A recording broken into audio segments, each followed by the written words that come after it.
German Foreign Minister Heiko Maas contributed to the Herholz Group's media on the occasion of the 50th anniversary of the kneeling of Chancellor Willy Brandt in the former Warsaw ghetto. And I thought it very appropriate, and I want to present it to you today as well. A grip on the bow of the funeral wreath. 2 or 3 steps back, pause. Then suddenly the Chancellor sinks to his knees for endless seconds, his eyes lowered, and all around astonished silence. No protocol had planned it that way. Willy Brandt kneeling at the monument to the victims of the Warsaw ghetto. His image is as moving today as it was 50 years ago. At the abyss of German history and under the burden of millions of murdered people, I did what people do when the language fails, Brandt later wrote. Brandt's kneeling was an admission of German guilt for the crimes against humanity of the Holocaust and the war of extermination against Poland.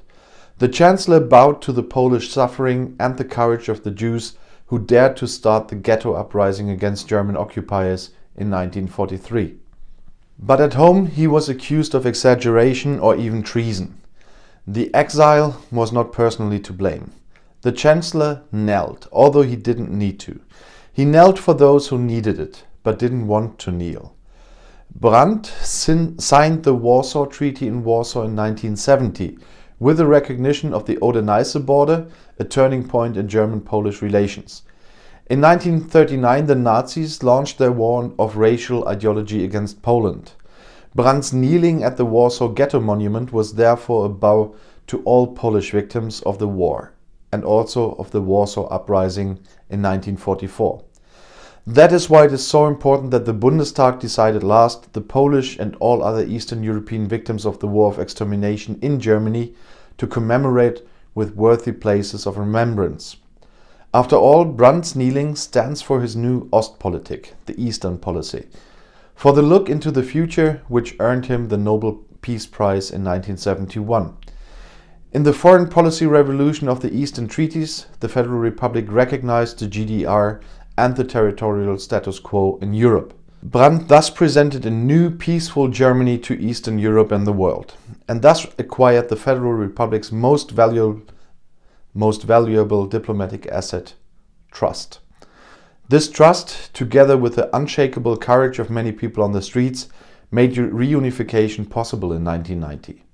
Today we live in a Europe for which Willy Brandt laid the foundations, with the European Union, democracy, prosperity, peace. We are building on his work with a new European Ostpolitik.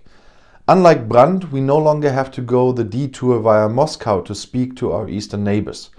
Many partners in Eastern and Central Europe are very critical of Russia today, and German foreign policy must take our neighbors' fears seriously. In addition to offering a dialogue, clear German positions vis-à-vis Moscow are important in order to maintain trust in Eastern Europe. Further reconciliation with our eastern neighbors, especially Poland, remains our great task. We are committed to this by Willy Brandt's legacy. And we should be guided by courage and humility, just like Brandt 50 years ago on the monument to the Warsaw Ghetto.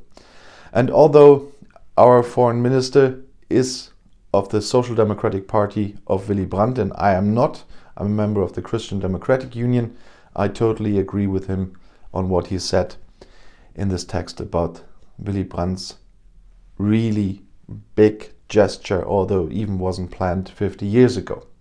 And if you want to stay informed, please subscribe to my channel and my other channels. I'll see you in my next video.